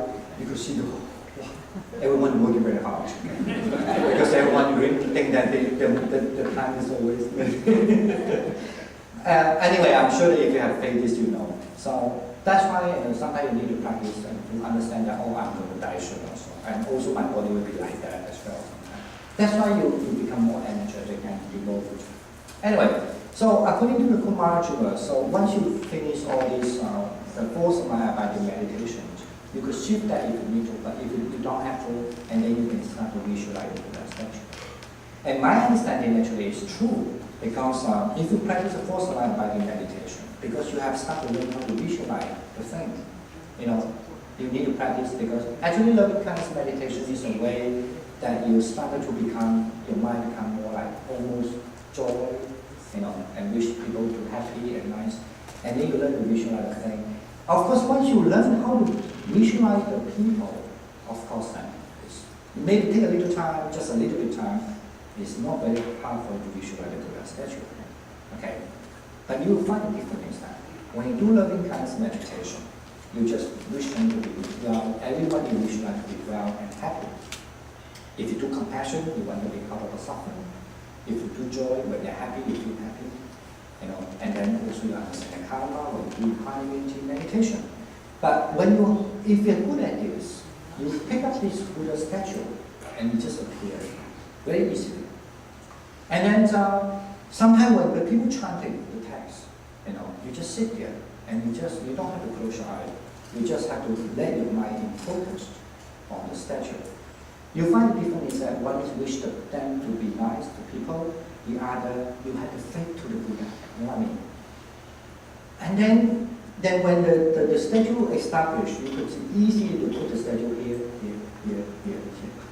And then so even the people are chanting maybe the Amitabha Buddha text, or maybe you're just doing a meditation and you open your eyes or while you're chanting, but your mind actually, what I want to say, in focus. So you just establish this sort of what we call the visualization. Okay? So the whole hall, the whole place, that full of the Buddha. Can you imagine that? No? I'm sure you didn't try. You have the time, you like the little star, right? You buy some glow. Is it glow? What do you call it? Glow. At light, you become bright. Glow. The glow star, you keep on the sky. You find, wonderful star, you see that, right? But then, have you ever tried it when you close your eyes, you just thought, there must be many, many around, right? You somehow feel that almost like there. But of course, if your mind is so strong and focused, you can be able to do that. This actually is the way what the Kumaraji suggests. Okay? And he was saying, when you are able to do so, then you need to also form the Buddha statue in front of you again, because you are able to extend the Buddha from one to many, from many to one. Okay? When you become one, you have to be able to visualize the Buddha, and then what you do, imagine that when the Buddha gave the first sermon, that means when the Buddha first time gave the preaching to the people. This is also one reason, I guess, this is my suspect. When you go to the Indian cave, most of the Indian cave have the statue of the Buddha giving the teaching of, that symbolize very important event of the Buddhism, because the first time the Buddha preached something, what he had realized. And other, I guess, you have the statue, you can visualize them, and then once you visualize the Buddha and when you're preaching his 5 ascetics, the first time after attaining enlightenment, according to the Kumaraji understanding, you will really see the Buddha. Okay. This is very mystical, as I say. Now, my argument here is that actually the mystical to this Amida belief is this sort of mystical become the real present to you is assuring that your faith will never shake. Okay? Imagine, your faith to the Buddha never shake. So when your faith to the Buddha never shake, of course you always stay in the virtue. and you will never do bad generally.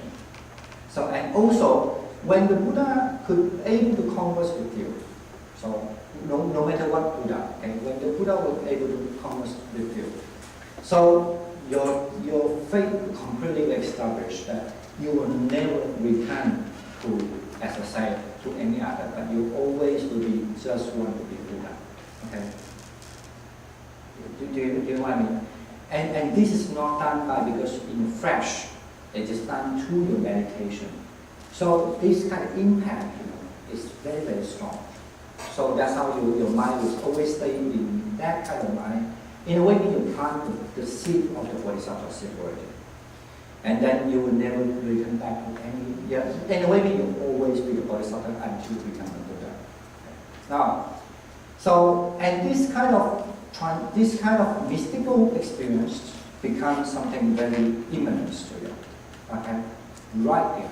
And this right there, I would say, it becomes transcendental in the sense that you become beyond understanding, but you will just get the knowledge directly because you perceive the knowledge body of the Buddha.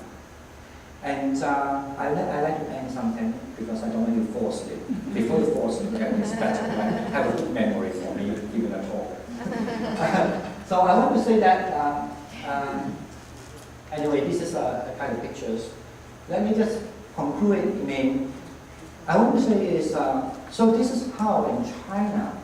So sometimes if you happen to go to China, especially now, Central Asia has completely gone. So we have no way to know how to practice. But as I say, the China, Buddhism originally, and even most of the time, even though people think the Chinese study Buddhism from the India, so-called Western India, but it was not totally true. Firstly, Kumarajiva didn't come from India, okay? Kumarajiva come from, now they call it Xinjiang, okay? And also you could say part of Central Asia. And also this kind of practice are highly influenced in China, so that now the Pure Land school become very, very popular. Until the 6th century, only until 5th to 6th century, Zen Buddhism came to China. When they came in, believing that Bodhidharma came to China, right? And the Bodhidharma brought the text. When they say he brought the text, I mean actually the text was in Chinese already, but he would just usually teach meditation based on the text, called the Suranga, I'm not sure, Lanka Avadara, okay? Anyway, 我们叫做就是任且经 Lanka Avadara. So he based on the text in order to teach Zen Buddhism. Of course, then Chinese later on the 6th patriarch changed it to teach meditation based on the text called Diamond Sutra. Okay.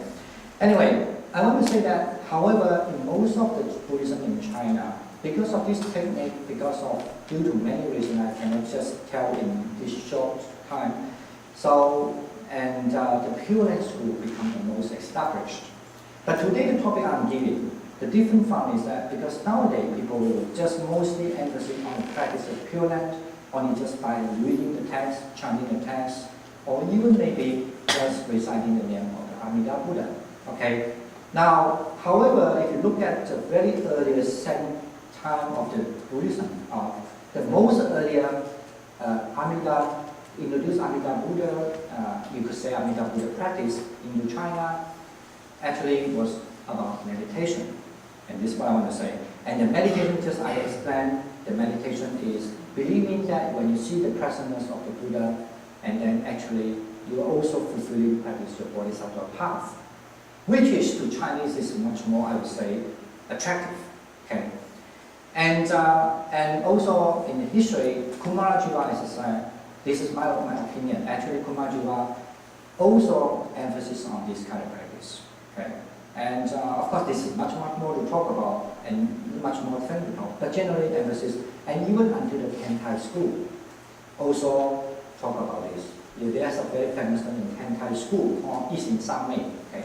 So actually, it means that people are so powerful meditation that just the same time he could see not only the Buddha, that he also could see the virtue of the Buddha and the teaching of the Buddha, including formable truth, everything. Because by seeing the Dharma body of Buddha, you at the same time you see every teaching in the Buddha. So this is, of course, it's a long topic. In a way, so nowadays, so the if you want to understand Chinese Buddhism, I'm here have to argue one thing. I want to try to put up one image in. Actually, I think to practice this Amida Buddha in early time should be, if it follow the Kumarajiva's understanding, should be through this sort of meditation. Of course, the technique can be varied, but should be going through this way, but not just chanting the name. The second I want to say, in China, actually the Buddhism, this Buddhism, pure Buddhism, become much more famous than any other type of Buddhism. And this is why when you look at the Chinese Buddhism, you find it very different. And this is also an example of you visualize the Buddha. So actually, if you have this kind of space, you find marvelous. You sit there, immediately everything will come to you, because you have such a cool place, cooling like air conditioning, and beautiful image. Yeah. Now, of course, before again, I can make one joke even in the story here. For the men, maybe easy to understand. Attention maybe for women. I've just change the sex. They say in the text, how you can visualize the Buddha, that the Buddha could appear to you. And then it's very funny, maybe Indian culture is different from Chinese. The text say, oh, actually it's not very hard because, just like a man, think about a beautiful woman in the world, they are most beautiful. So at night you dream about a woman, and he might have something with the woman, right? So, and like that, some people are so, maybe for the use of it, so obsessed with that woman, and then you just like, oh, you really have a good time with the woman, right? So the same thing if you really have the faith to the Buddha. So just like that, when you go to sleep, think about the Buddha, so you will meet the Buddha. So the same thing when in the lifetime, so you could see the Buddha. Okay. That actually mentioned in the text. Okay, I think I should end here. So I guess this text probably will give you a better understanding. Another better understanding what the early Mahayana Buddhism is, and why China only later on just highly focused on this practice rather than that. Okay, I guess I have to give that introduction. And if you have questions, we have 10 minutes to ask questions, but anyway, thank you for your attendance. Thank you so much. Yeah.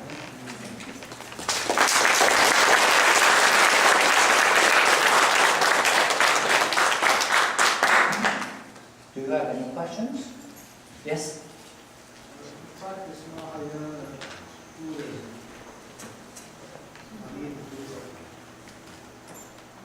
Is it much different than the Tibetan Buddhism as far as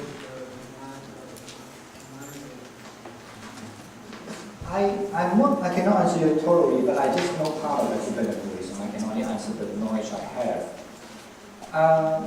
Of course, there are so many ways of practicing Tibetan Buddhism as well, but it doesn't seem to me, but I might be wrong, that they only particularly just trying to visualize Buddhas and have such a, they might be happier in Tibetan Buddhism, but it's not become popular as a Chinese. So that by believing that actually when you visualize the Amida Buddha, and then you actually have attained something very advanced already. I guess that's the difference. But that doesn't mean that Chinese do not have the other way. And I think this is a good question in a way. That's why Chinese Buddhism, I guess, this is my suspect. That's why Chinese Buddhism later on, they will only focus on that. So the other way of Bodhisattva, how this will become less important. Yeah. So the word meaningful in Chinese becomes very important, but depends how you define the word, the chanting the Buddha.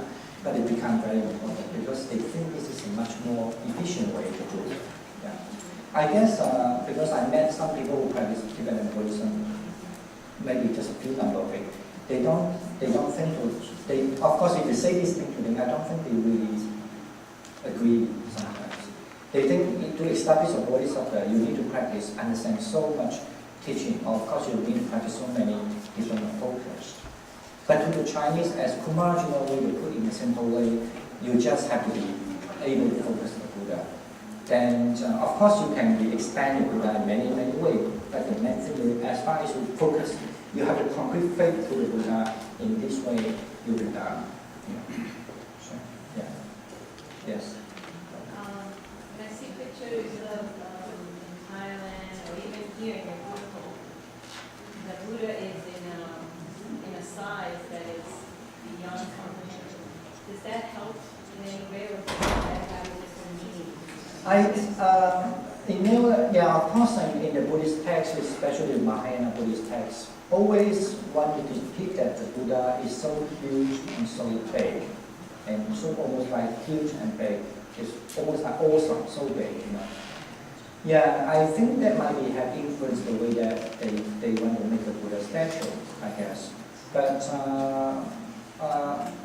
no, I want to say this depends how you look at it. Of course, sometimes people want to make the Buddha statue is just, I want to say that it's because that when you look at the statue is huge and big, you just feel marvelous, like magnificent. And if you have this Buddhist history, you know, when you come to worship, you just feel, oh, what it is, right? This is our dimension, the way our dimension, our eyes, right? When you see something wow, huge, awesome, you suddenly feel sorrow, you feel like respect, I guess. And that's and I guess that's also easy for someone to visualize as well. I'm sure that everyone wants to go to Buddha Hall. You somehow cannot forget how that looks like. But you know, we do have few statues around Big Buddha Hall. I don't think you remember how right? So that's something, you know, how our human eyes are. Yeah. Any other questions?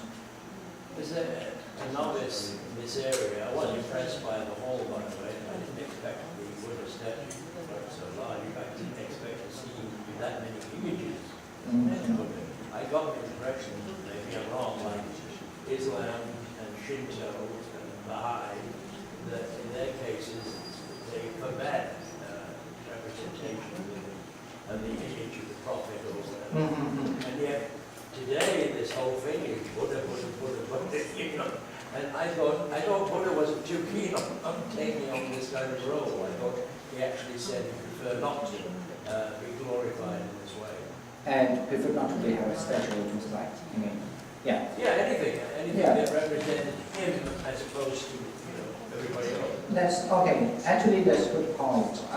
In earlier times, the Buddha, we never really had any text mention whether there was a Buddha statue. Okay. Now, but definitely we know in archaeology as well. In Buddhism, actually, we start to have the Buddha statues after when Alexander conquers the East, and he brought actually the technique of sculpture. India actually was borrowed from them. Okay.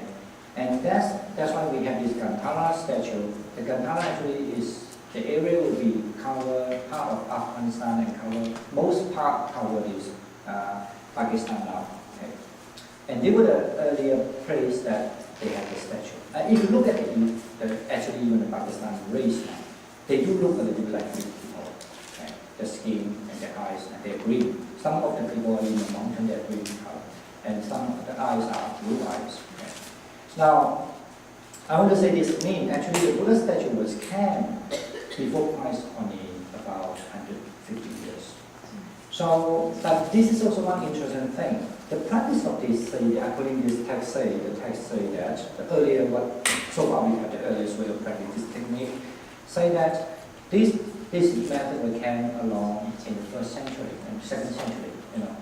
We don't know whether before we do have, but so far we only know definitely it's true, it came in the 2nd century. And you could predict, according to the text that you could predict around 1st century it should exist already. Now the statue is there already. So the statue actually might be highly influenced the way of Buddhist practice as well. So I don't think that will be a matter for Buddhism because whether you have a statue or not statue, as I just mentioned in the earlier text, during the Buddha's passaway, he said, my Dharma body still remains. Of course, nobody can imagine what in the Dharma body. And later on, because the statue is there, people have somehow, some way to imagine how the Buddha looks like. Okay? And when I say how, it becomes an idol, you could say, an object that in the shrine that people are worshipping. So that makes you become much more honorable to that object, right? So whether the Buddha was object or not, if you look at early Buddhism, definitely they will say, the Buddha would definitely say this is impermanence, as I just mentioned. But however, he left certain words not soft to some people think. He didn't soft. He might be hinting something that Actually, there is some other way you could see me. Okay, according to Mahayana, okay, especially the Pure Land school, and then you could see me, and then the image definitely becomes a great contribution to them, because when you have an image, you feel much more easy to have object to worship. Yeah. If you know, it's much harder. Yeah. Yeah. So actually, I'm sure you know even the Christian crosses also something like that, and even the Muslim, they don't have image, but they still have to go to Mecca, right? They have to worship the holy stone. Yeah. It's also an image. You know. It could be physical, it could be imaginary. Yes. Any other questions? I hope that no. No. Okay. Anyway, I really thanks for this for you to come here, and also I'm going to announce. So anyway, and thank you so much for your attention, and thanks.